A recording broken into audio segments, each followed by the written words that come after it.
Welcome to this introduction to my newest course called Private Cryptocurrencies: How to Buy, Own, and Use Bitcoin Like a True Radical. My name is Joshua Sheets, host of the Radical Personal Finance podcast, and I have here today with me Gabriel Custodiet, host of the Watchman's Guide to Privacy podcast. Gabriel, welcome. I'm glad you're here. Yeah, nice to be here, Josh. So I thought we'd do is take a quick promotional and introductory video here, talking about the new course that we have launched, that we're launching together. The scenario that we designed this course around is very simple. The basic idea is this: imagine this: your bank accounts are frozen. You must flee the country with only what you carry. Gold is suspicious and cash has limits. You cross the world and find a public computer, download a single program, type from memory a private key. You now have access to $2 million worth of Bitcoin, unattached to your identity, tucked away for just this scenario, and the knowledge to buy, trade, and convert it into any local currency in the world. Now, Gabriel, I was thinking about how this particular course came about, and as I remember it, I think I came to you with this scenario, and I said, Gabriel, here's what I am working on. I really want to figure out how to use Bitcoin to its fullest as a last-ditch form of money.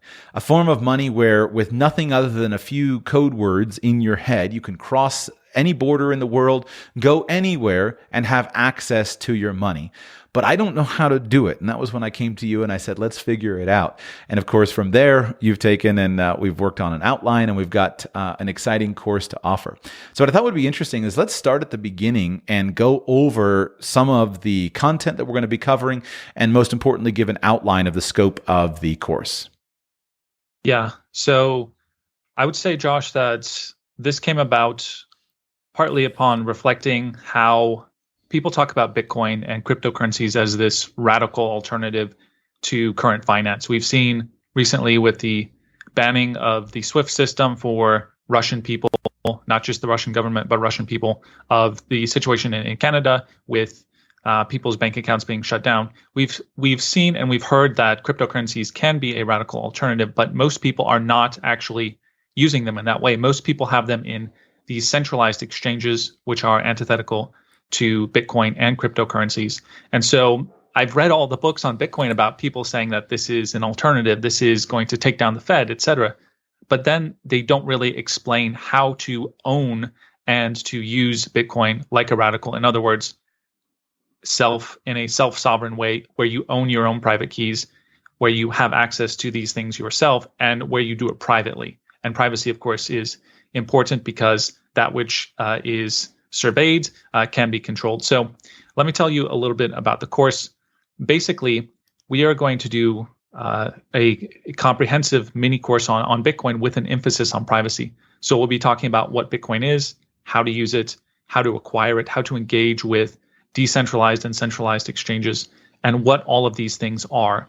We're going to talk about how to store it safely with or without hardware wallets and software wallets. And so all of this was with a privacy focus. What do I mean by a privacy focus? Well, my definition of privacy is to have these things, have Bitcoin, without any attachment to your identity. That is the goal, whether that is your IP address or your name or any other distinguishing piece of information. Now, that's difficult, and there are various ways to do it, which is why I need some time in order to unpack this stuff.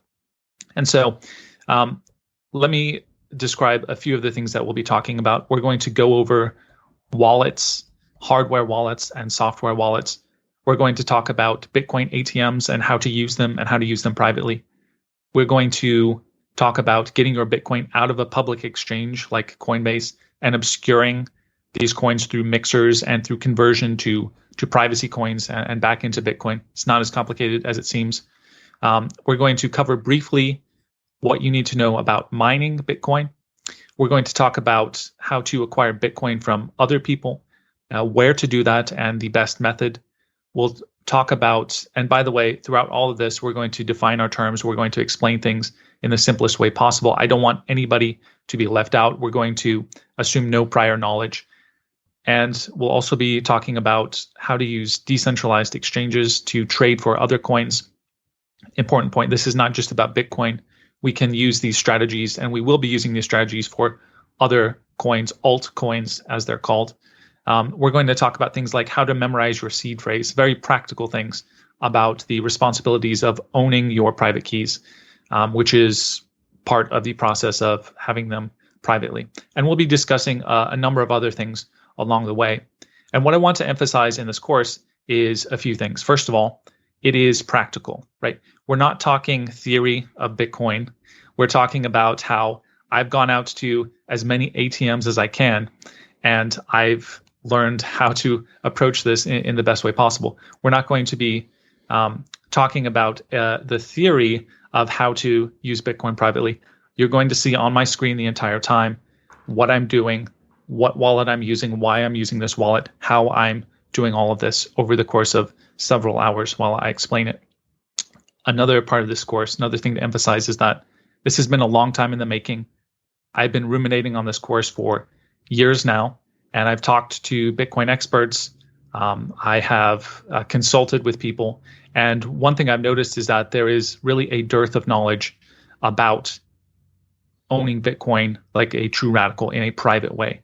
And so I did the work and I figured out all these methods, and I'm happy to share them with you, a kind of accumulated wisdom about my trials in exploring this topic. Another thing is that this course is designed to be as teachable as possible. In other words, I am trying to walk you through, in the most basic terms possible, how to do all these steps. I'm going to try not to skip anything, not to use overly technical vocabulary. I want this, above all, to be completely comprehensible to everybody. And then the last thing I'll point out is that we will have a Q&A afterwards. So if you have any questions about the process, you will have a chance to ask that of me. Yeah, and I think that's going to be exciting because I really believe that in most in many aspects of finance, if you'll go just the extra mile, you'll get a lot more benefit from it. Bitcoin is such a powerful technology, but this is kind of the missing piece of how to do it privately. It's even more it's certainly powerful if you have it in the normal way, the easiest ways, etc. But it's just so much more powerful if you go the extra step. And I think that you mentioned some of the examples, right? But right now there are people fleeing Ukraine, and I tell you what, it's a whole lot better if you have some private money along the way. Gabriel, as you've been researching this so intensively, and I really respect your academic comprehensiveness, what has been the hardest of the problems to crack? What for you has been the most difficult thing to find a solution for? Well, yeah, that's a good question. I don't know that any one thing is too difficult. The problem is that this is a constantly evolving scene. So you have exchanges, decentralized exchanges that come and go. You have Bitcoin ATMs that at one point were okay with a burner number, and now they are not. And so it's a matter of testing just enough things to get a sense of